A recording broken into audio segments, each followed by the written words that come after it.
All right, I freed up like almost 100 gigabytes just to make this video. I mean, I could have freed up less, but the app recommended I free up about 95, so about 96, somewhere between 95 and 96. Anyway, right now I'm going to do the first video in this series on in California, in sunny California. This is actually my parents' place, and also where I grew up. If you could call it that, you know. And it's a nice, quaint house. Not really the most standard neighborhood or town in California. There's not a cul-de-sac outside, but it is, a decent home. I would say even overly decorated, actually. Uh, not my stylistic option, not my optimal stylistic choice, but it's definitely valid and appealing to some degree or another in one way, shape, or form. Here, my favorite room in the house is where they keep the wine. You know me. And over here, more outside. Backyards down that way, if you can see it. Probably not. Seems like the film's getting overexposed. The video, rather. Um, yeah, and so I'm here to celebrate my niece's birth, my unborn niece's soon to be birthing, because my sister is due, and I'd like to make this video in dedication to the newborn child, unborn, whatever you want to call it, whatever sphere of time we're operating in. Okay. And for whatever reason, I'm going to do this by going with the best American band I can think of, a California native band, everyone's favorite, Van Halen. There's no one who really doesn't like Van Halen. It's weird if you don't. It's creepy if you don't. And so, as a dude, yeah, I'm not going to recommend this to a baby because it's rather mature subject matter. But eventually, Maya Clover will turn, that's her name, will turn 21. And as a gift, I'm going to recommend my top 21 favorite songs. Keep in mind, this list is supposed to be top 10, but more and more I find when I do these lists, I want to pair a song with another song that I feel like shares similar status to it. And so that's what I did. And I also did an honorable mention, so that's why there's 21 and not 20.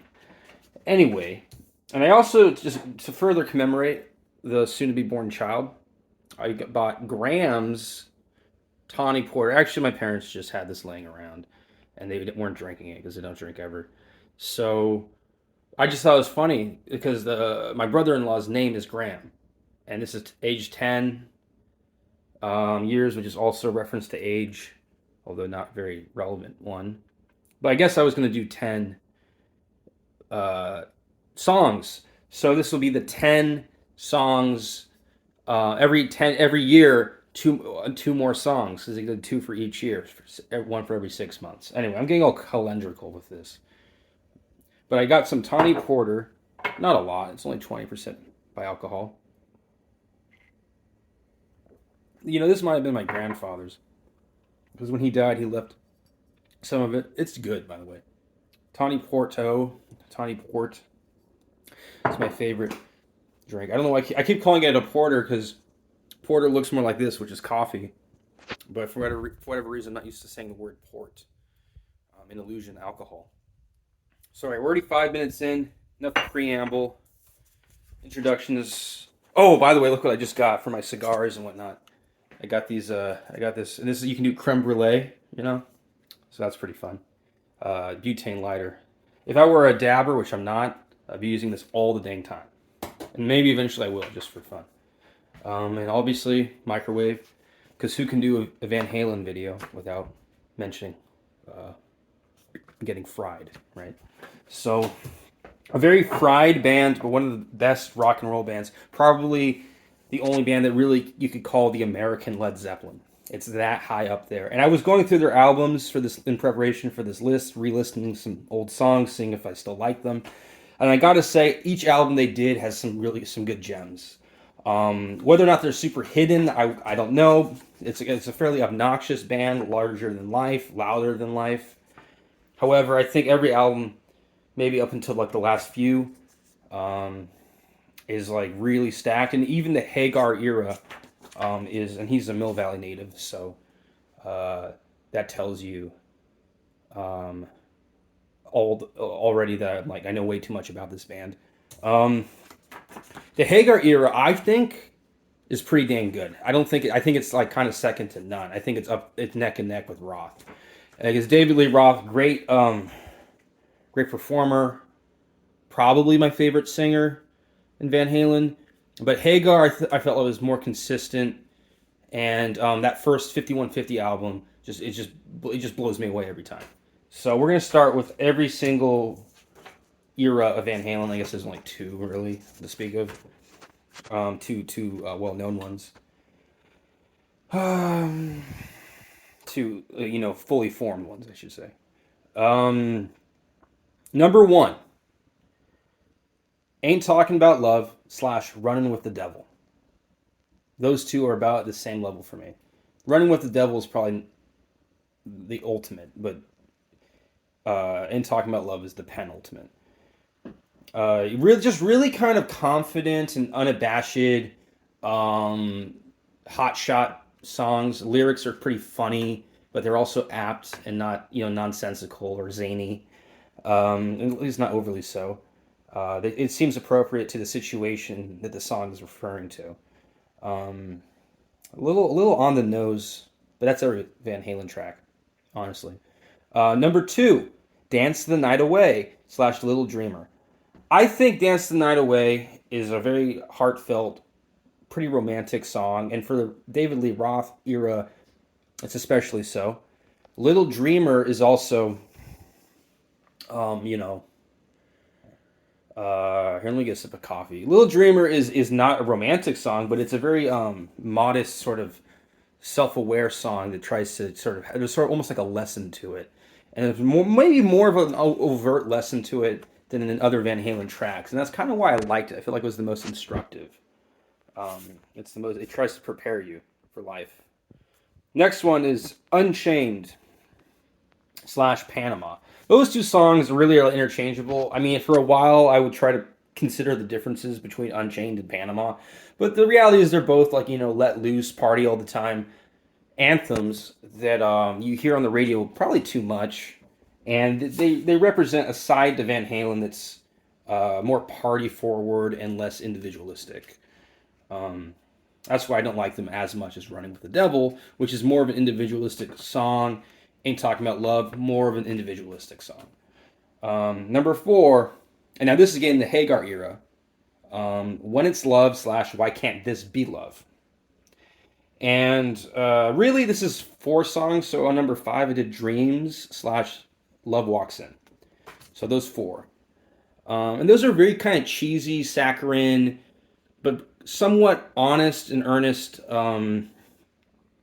like power ballads.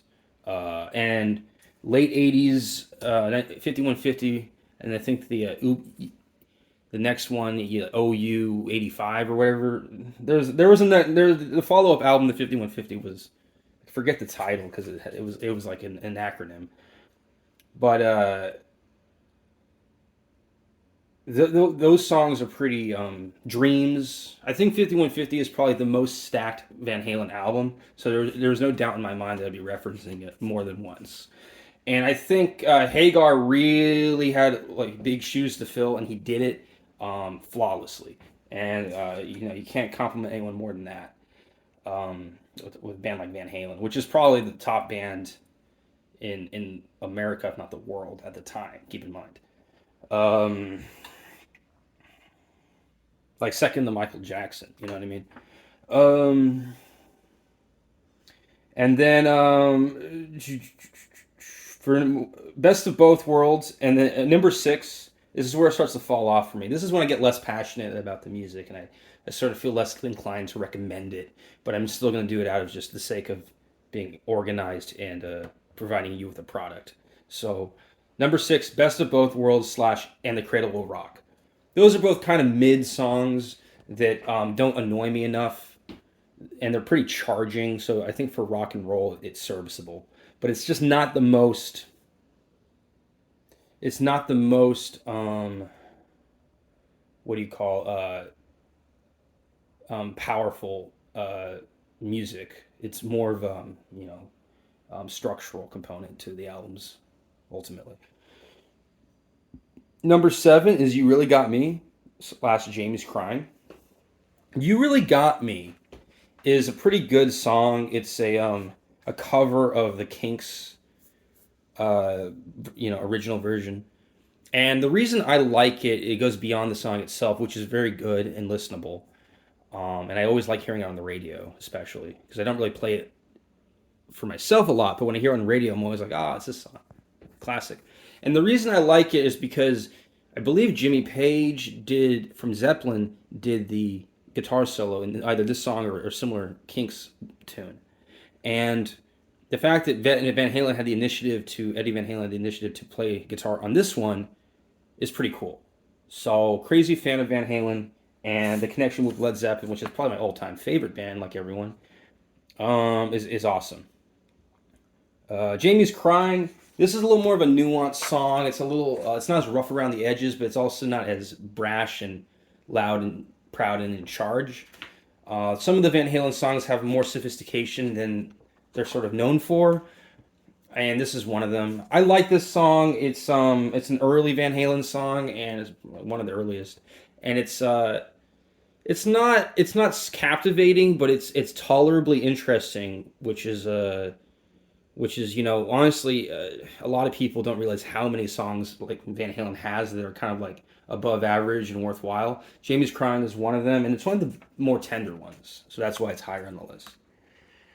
Dancing in the Street and Black and Blue. These are fun songs similar to Jamie's Crying. They have a lot of components to them, moving parts, bells and whistles, so on and so forth. Yet they're not quite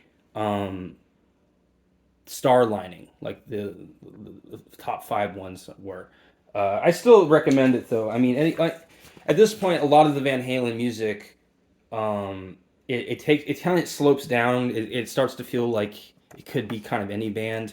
And keep in mind, if you know the legacy of Van Halen, their history, Van Halen was a big fan of Kiss, or a big follower of Kiss, and they always Eddie Van Halen at one point wanted to be in Kiss, and they kind of rejected him, but they also knew that he was better off in Van Halen for himself, and because he had his own band named after him. And so a lot of these later songs, they start to have a West Coast Kiss feel. So they're kind of mid, and they're kind of underwhelming, and that's sort of just the name of the game. They're kind of passable, but but for a band that has only so many songs, I think they're still pretty good. Up next, Hot for Teacher and Pound Cake. But these are, I find them a little annoying, but they're not as involved as the last 4 songs I mentioned. Dancing in the Street, Black and Blue, and Jamie's Crying, especially. But Hot for Teacher and Pound Cake are staple concert songs that people love, and I don't blame them. They're fun. On the radio, is it a little obnoxious and maybe obscene to hear? Yeah. But I think they're cool. And then a couple songs that I don't think are cool, but I do acknowledge their greatness, are the last 2 on this list, number 19 and 20, which is Jump, most overplayed song of all time, and Eruption, which is the most overplayed song at guitar shops of all time. And don't get me wrong, legendary tunes.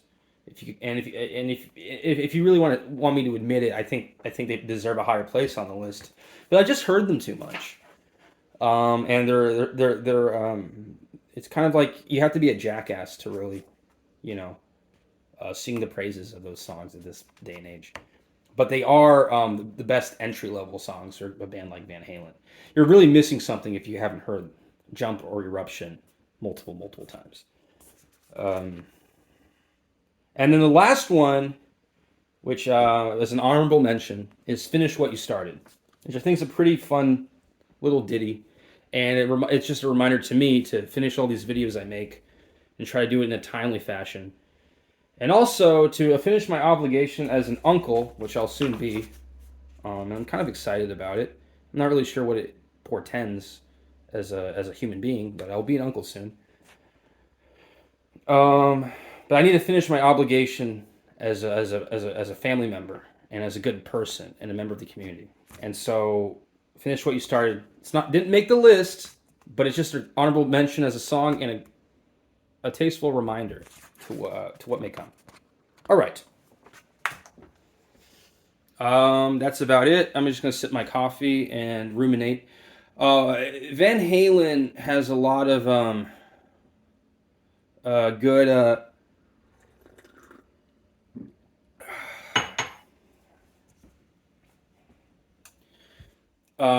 live material. And Hagar and David Lee Roth, of course, there's some good solo stuff. Sammy Hagar's famously has I Can't Drive 55. Although I'm not quite sure David Lee Roth's solo material, although I do know it has been well received in certain assorted venues, cultural venues. I'm not, but by and large, if there's a band that really deserves to be paired with Van Halen, it's Led Zeppelin. So if you're a Van Halen fan and you're not a Led Zeppelin fan, I think you're missing something. And at the same time, Kiss is kind of an interesting comparison, but you don't need to listen to Kiss to like Van Halen. Um, what's a band that really is close? Guns N' Roses is probably the closest LA band in its sort of career arc to Van Halen.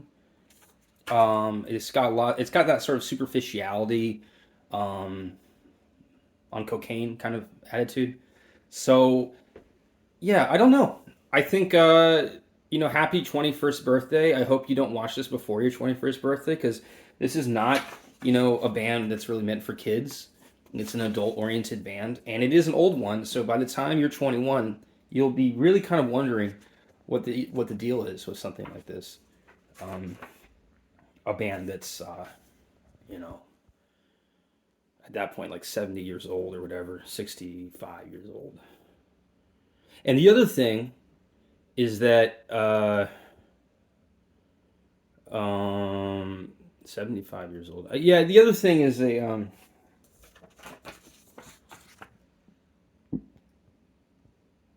world will be so different in 2045 or whatever, 2044, 2045. The world will be so different that looking back at a band like this won't feel the same as it does for me looking back at it now. And I didn't grow up in this era of the like late 70s to early 90s, for the whole 80s really. I didn't grow up then. I was born late 94. So for me, I have this weird this detached nostalgia where I don't really understand at all what this band was as a phenomenon, a real life phenomenon. Um, but for you, it'll be Maya Clover. It'll be um, it'll be more archaic than that. It'll feel like it's like bebop music or doo wop, quartet, or it'll feel like to me what something very like musty and sort of um, not musty and sort of what do you call it? Played out, um, and maybe even I guess the word I'm looking for is sort of like retrograde or like backwards, like just sort of it'll signify a time that like where like our cultural and social understanding was sort of like ratchet and chock full of wrongdoing. But I don't know. I still sort of resonate with earlier periods. But maybe when you're older, you won't be able to connect the way I can. So that is a worthy consideration because you might not be able to jump into music that is so fundamentally removed from your lifeline or whatever timeline or whatever. Anyway, that's 20 minutes. Again, And of course, this house will probably look way different if the family even owns it. This house will look way different. So I'll show you the back of the yard while I sign off. And that garage is going to go away soon. That garage will be gone. Yeah. And sorry for being overbearing by making this video. I know it's a little strange. But a lot of the things I do are honestly a little strange.